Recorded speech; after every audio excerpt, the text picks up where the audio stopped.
Hello, this is what my guide looks like if you get it in paperback, but I'm actually going to take you into the Kindle edition, which is only $3.99.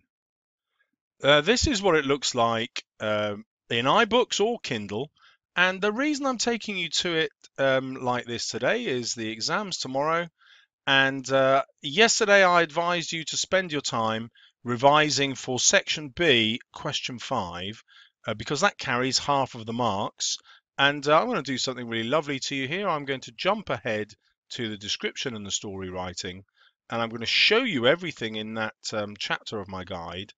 So if you're too stingy to spend $3.99 on my fabulous guide, you can just freeze the screen and read it there, and I'll talk you through some stuff that will help you for tomorrow. So let's jump straight into this description.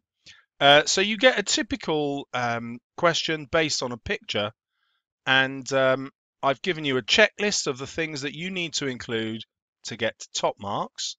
Then I've given you a description that you could write in the same time, so it's 525 words long. I've shown you how to keep it as a description and not turn it into a story. The quickest way to do that is to make sure nothing lasts longer than a minute. So if your whole description takes only a minute of time, it can't possibly turn into a story. Then I've shown you how to plan a different point of view from a picture, and so how you move from the first idea you get to a much better idea. And by switching the point of view of the observer, you can easily get into the top marks. So you can see how to do that. I show you how to plan your description and why you should only spend 2 or 3 minutes doing that. Well, I'll let you read that at your leisure.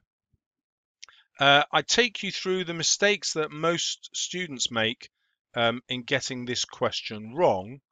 And the obvious one is that they forget to plan an ending, and the second one is that they don't use accurate punctuation. So here I've got a quick recap on what different punctuation is for, and it shows you how it's used in different ways. You won't want to watch that now because it might panic you before the exam. I take you through the psychology of the examiner. So your first paragraph is your most important because that's when the examiner makes up their mind about the grade they're going to give you. And so I'll give you some guide on writing good openings. I show you how to practice the question. You don't really have time for that now. Then I move on to short story writing. So there's a 50% chance you'll be asked to write a short story. And in most schools that I've been to, the teachers do not write 500-word short stories. They don't show you how to write a short story you can actually write in the time limits. So I've got 3 versions, 3 different stories that get full marks for you here. One is to write a short story as a monologue, and that's the mark scheme. I'll show you how that works. Here is my monologue short story. It's also based on a photograph for you, so you can use that technique as well. For example, if you've got a photograph for a description question, and then the next question is a story, there's nothing to stop you getting your ideas from that description photo. So that's the monologue. I told you that the most important part of your story was planning the ending first, and I show you how you can do that really quickly to get top marks. This bit is really useful. Where do you get your ideas from? You should spend your revision tonight, if 10 minutes of it, just reading through newspaper, an online one. Just find out what the news stories are today, and that will really help you. So here, I take you through some examples of one day's newspaper articles where I just flick through. There's a Kim Kardashian story, a Donald Trump one. This was well before the election. UKIP one, and I show you how each of these news stories can easily be turned into a story. So that will give you great inspiration for tomorrow.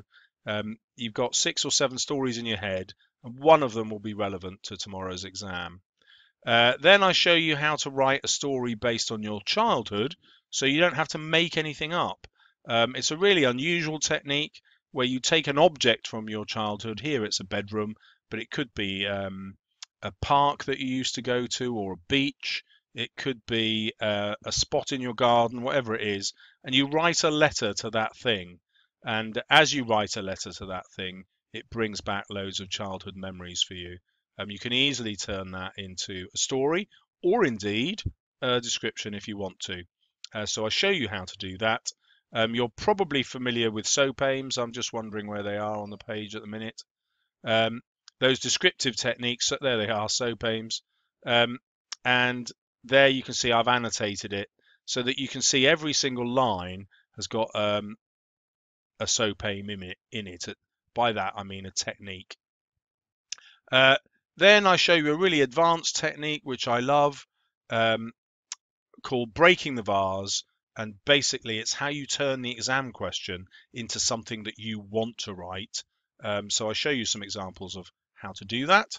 And then I show you again, once I've done that, how those devices are used, those SOAP aims devices, so you can see how it all fits together. And there's the final story written about your childhood. So 3 different ways to write a story. I've got a further one here based on the Kim Kardashian newspaper article. My first attempt is slightly longer than you would do, 723 words. So I've put in bold the bits that you could leave out when you were writing in order to get to 500 words and get 100%. So that's modeling exactly how to do it. Then I show you how I think like a writer. So a quick recap on the things that you've got to remember to do tomorrow. Your top 9 things to remember. And then that's it. That's the end of paper 1. So just that short section, reread it 3-4 times before the exam tomorrow, and you will be sorted. Good luck tomorrow. Let me know how it goes, whether you found this video useful. And the next part of the guide's on paper 2. It's just as good, it's just as detailed, better than anything else on the market. Good luck.